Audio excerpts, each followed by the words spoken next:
को मिल रही है। आगे बढ़ते बात बिहार की कर लेते हैं। बिहार एनडीए में सीट बंटवारे का फॉर्मूला लगभग फाइनल हो चुका है, जिसमें जेडीयू 101, बीजेपी 100, एलजेपी आर को 25 से 27 सीटें मिलने की संभावना है। उपेंद्र कुशवाहा की पार्टी को 6 से 7 सीटें मिल सकती है, जबकि मांझी की पार्टी 7 से 8 सीटों पर चुनाव लड़ सकती है। ये बड़ी खबर आपको बता रहे हैं, जिसमें ये फॉर्मूला लगभग अब तय माना जा रहा है। देखिए, आज बीजेपी अध्यक्ष जेपी नड्डा के घर अहम बैठक होने वाली है।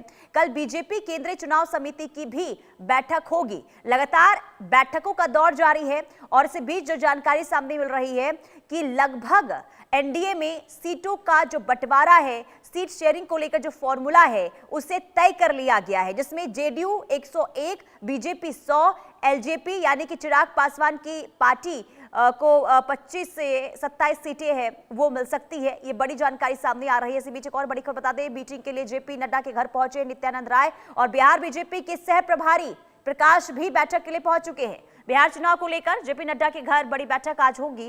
केंद्रीय गृह मंत्री अमित शाह भी इस बैठक में मौजूद रहने वाले हैं। तो आज ये बैठक के बाद ये उम्मीद इस बात की जगी है कि आज फाइनल हो जाएगा कि एनडीए के घटक दलों को आखिर कितनी कितनी सीटें मिलने वाली है, कौन कितनी सीटों पर चुनाव लड़ेगा। आज इस पर अंतिम मुहर लग जाएगी और इसके बाद ऐलान एनडीए की तरफ से कर दिया जाएगा। सीटों के बंटवारे को लेकर लंबी खींचतान चली है, लगातार बैठकों का दौर भी देखा गया है। चिराग पासवान हो, जीतन राम मांझी हो या फिर उपेंद्र कुशवाहा, जिनकी नाराजगी देखने को मिल रही थी सीट बंटवारे को लेकर, लेकिन माना यह जा रहा है कि एक फॉर्मूला जिस पर सहमति बन गई है। हालांकि जो आज बैठक होने वाली है, इस बैठक पर सबकी निगाहें टिकी हुई है, क्योंकि अहम और महत्वपूर्ण यह बैठक इस लिहाज से हो जाती है क्योंकि आज अंतिम मुहर इस बैठक में सीट बंटवारे को लेकर लगने वाली है।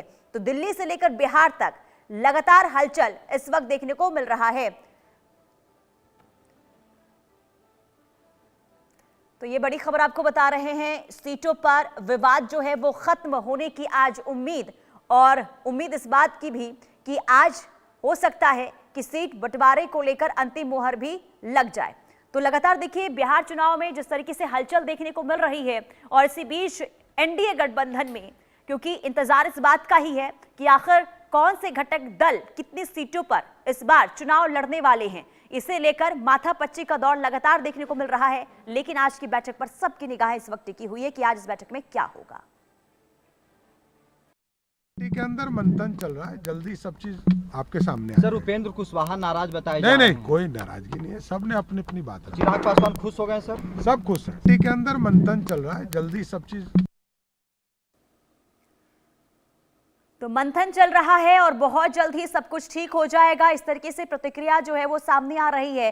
और देखना यही होगा कि आखिर कब तक बहुत चीजें जो है वो सब कुछ साफ हो जाएगा। लेकिन आइए हम आपको ग्राफिक्स के जरिए बताते हैं कि आखिर कौन कौन से सीटिंग विधायक हैं जो चुनाव इस लड़ने की संभावना जिन पर लगी हुई है। तो आइए हम उस पर भी नजर डाल लेते हैं, क्योंकि देखिए लगातार जिस तरीके से कई नाम जिसकी चर्चा हो रही है, जिसमें विजय सिन्हा का नाम है, नितिन नवीन बांकीपुर से चुनाव लड़ सकते हैं, नंद किशोर यादव भी चुनाव लड़ सकते हैं, केदार प्रसाद गुप्ता कुढ़नी से चुनाव लड़ सकते हैं, कृष्णनंद पासवान के भी चुनाव लड़ने की उम्मीद है। तो संजय सारवगी दरभंगा से चुनाव लड़ सकते हैं, और इसी बीच मोतीलाल प्रसाद रीगा और नीतीश मिश्रा भी चुनाव उनके भी लड़ने की संभावना इस वक्त जगी हुई है। तो कुल मिलाकर देखिए बिहार विधानसभा चुनाव और बीजेपी के ये सिटिंग विधायक हैं जिनके एक बार फिर से चुनावी मैदान में उतरने की उम्मीद जताई जा रही है, जिसमें पवन जायसवाल ढाका और प्रमोद कुमार मोतिहारी से एक बार फिर से उन्हें टिकट मिल सकता है। अरुण शंकर प्रसाद और खजोली से वो यहां से एक बार फिर से चुनावी मैदान में उतरेंगे। इसके अलावा गायत्री देवी परिहार और अनिल राम भी एक बार फिर से वो ताल ठोकते हुए नजर आने वाले हैं। ये उम्मीद इस बात की जगी है। और आपको बता दें कि सुनील मीणा तिवारी गोविंदगंज से चुनाव लड़ेंगे, वहीं अरुण कुमार सिंह बरूराज से और राम सूरत राय औरैया से चुनावी मैदान में दोबारा उन्हें यहां से टिकट मिल सकता है। इसके अलावा आपको बता दें कि अशोक कुमार सिंह पारू से और कुमार शैलेंद्र बहीपुर से चुनाव लड़ सकते हैं। कुंदन सिंह बेगूसराय से, सुनील कुमार राय भी उनके एक बार फिर से चुनावी मैदान में उतरने की उम्मीद जगी है। इसके अलावा विजय सिन्हा लखीसराय, जीवेश मिश्रा के भी चुनाव में उतरने की एक बार फिर से उम्मीद जगी है। हमारे साथ हमारे दो संवाददाता लाइव जुड़ चुके हैं। संजय शर्मा दिल्ली से हमारे साथ लाइव जुड़े हुए हैं, उनके पास चलेंगे। संजय शर्मा, देखिए आज दिल्ली में जो बैठक होने वाली है इस पर सबकी निगाहें टिकी हुई है। कि आखिर क्या माना जाए। इस बैठक के बाद तस्वीरें लगभग साफ हो जाएगी कि एनडीए के जो घटक दल हैं वो कौन कौन सी सीटों पर और कितनी सीटों पर चुनाव लड़ेंगे। संजय, देखिए, एनडीए के जितने घटक दल हैं बीजेपी के, उनको सबको अपने सहयोगी दलों को बीजेपी ने सीटों के नंबर दे दिए हैं जी। ये बात नहीं बची अब कि सीटें कितनी कितनी मिलेंगी। लगभग सभी को अपनी अपनी घटक दलों को सीटें पता चल चुकी हैं। अभी जो बैठक शुरू हुई है, जेपी नड्डा के घर पर बैठक शुरू हो चुकी है। बिहार बीजेपी के जो प्रभारी हैं विनोद तावड़े वो यहाँ पर मौजूद हैं, सब प्रभारी विजय प्रकाश मौजूद हैं, केंद्रीय मंत्री नित्यानंद राय यहाँ पर पहुंचे हुए हैं, सम्राट चौधरी बिहार के उप मुख्यमंत्री वो पहुंचे हुए हैं, बिहार बीजेपी के अध्यक्ष दिलीप जायसवाल, बिहार बीजेपी के संगठन मंत्री नागेंद्र यहाँ पर पहुंचे हुए हैं। और इनका सबका ये आज की जो कवायद होने वाली है वो होने वाली उम्मीदवारों की सूची पर। प्रदेश चुनाव समिति की बैठक हो चुकी। प्रदेश चुनाव समिति ने जो होमवर्क किया था उसको लेकर के आज चर्चा होगी। इस बैठक में उम्मीदवारों के नामों पर चर्चा होगी, साथ ही साथ सीटें जो लगभग 100 से 102 सीट जो बीजेपी जिन पर चुनाव लड़ने वाली है वो सीटें कौन कौन सी हैं। उन सीटों में कई सारी सीटें ऐसी भी हैं जिन पर बीजेपी ने अपने सहयोगी दलों से अदला बदली की है, तो उन सीटों पर चर्चा होगी। बीजेपी के उम्मीदवारों के नाम पर चर्चा होगी, क्योंकि कल कहा जा रहा है कि बीजेपी की केंद्रीय चुनाव समिति की बड़ी बैठक होगी जो प्रधानमंत्री नरेंद्र मोदी की अध्यक्षता में होगी। तो उस पर फिर बिहार बीजेपी के उम्मीदवारों पर फाइनल मुहर लग जाएगी, यानी कि मुहर लग जाएगी। नामों की घोषणा 13 तारीख को होने की संभावना है। तो एनडीए के जितने घटक दल हैं उन सबको अपनी अपनी सीटें, उनके नंबर बीजेपी के द्वारा बता दिए गए हैं। तो आज की बैठक का जो एजेंडा है वो सीटों पर चर्चा होगी, साथ ही साथ उम्मीदवारों पर चर्चा होगी।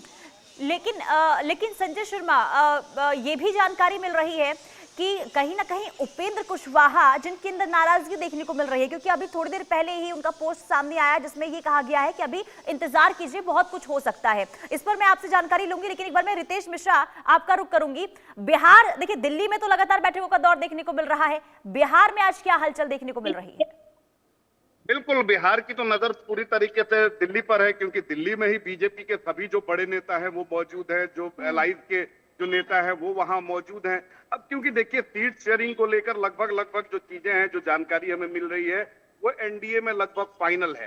हालांकि हल्की सी नाराजगी की बात आ रही है, उपेंद्र कुशवाहा की नाराजगी जो है वो बात आ रही है, बट जो सोर्सेज है अपने उनका साफ तौर पे कहना है कि ये नाराजगी भी पाट दी जाएगी। यानी एनडीए में सारी चीजें डन हो चुकी है, मीटिंग्स अभी शुरू हुई हैं और शाम तक जो जानकारी मिल रही है, शाम तक सीट शेयरिंग पर फाइनल मुहर लग सकती है। आज शाम, रात या फिर कल एक औपचारिक बैठक होगी और संयुक्त प्रेस कॉन्फ्रेंस में इस बात की घोषणा कर दी जाएगी कि एनडीए में कौन कितनी सीटों पर चुनाव लड़ रहा है।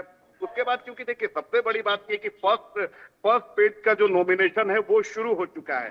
अब सीट शेयरिंग पर मामला फंसा हुआ है। सीट शेयरिंग के बाद देखिए कि कैंडिडेट सिलेक्शन होगा, कौन कैंडिडेट कहां से लड़ेगा, कौन बेटिकट होगा, किस पर पार्टी दांव आजमाएगी। ये बहुत बड़ी ये चुनौती है सभी पार्टियों के लिए। तो ये भी अब सीट शेयरिंग हो जाएगी तो उसके बाद वो चुनौती होगी, जिसका टिकट कटेगा वो फिर नाराजगी अपनी दिखाएगा, वो पार्टी के खिलाफ काम करेगा। तो ये सारी चीजें हैं, लेकिन जो जानकारी मिल रही है एनडीए में सभी चीजें तय हो चुकी हैं। लेकिन दूसरी तरफ महागठबंधन के नेता भले ही बोले कि हमारे यहाँ सारी चीजें जो हैं डन हो गई हैं, लेकिन एक दो दिन लगातार बढ़ता ही जा रहा है कि 2 दिन में प्रेस कॉन्फ्रेंस करके सीट शेयरिंग की जानकारी दी जाएगी, 3 दिन में दी जाएगी।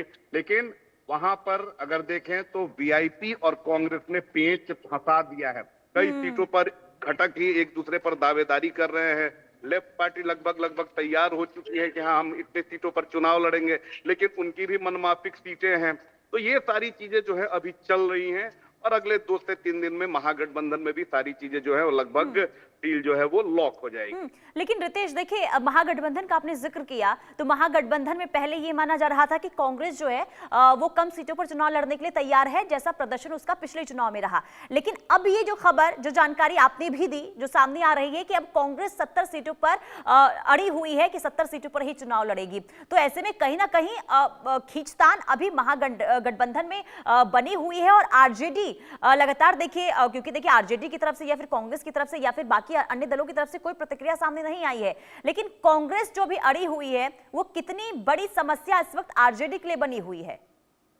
बिल्कुल, देखिए कि 2020 के चुनाव में और 2025 के चुनाव में अगर देखें तो महागठबंधन और आरजेडी के लिए चीजें बदली हुई हैं।